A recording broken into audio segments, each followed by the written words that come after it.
ఓం శ్రీ మాత్రే నమః. ఇప్పుడు మీరు చూస్తుంది గాయత్రి మహాయజ్ఞానికి వినియోగించబోయే కలశపు కుండ అండి.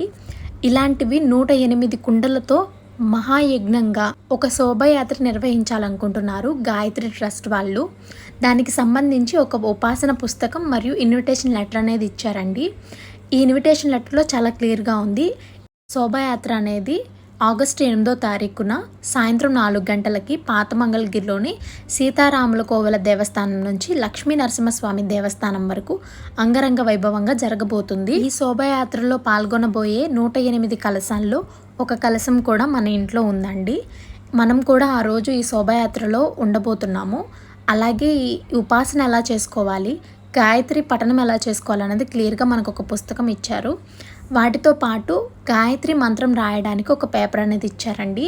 మనం శోభయాత్రకి వెళ్ళే రోజున కలశంతో పాటు మన ఇంటి తరపు నుంచి కొంచెం బియ్యం, అలాగే ఈ గాయత్రి మంత్రం రాసిన పేపర్ అనేది తీసుకువెళ్లాల్సి ఉంటుంది. మిగతా ఇన్ఫర్మేషన్ నెక్స్ట్ వీడియోలో షేర్ చేస్తాను.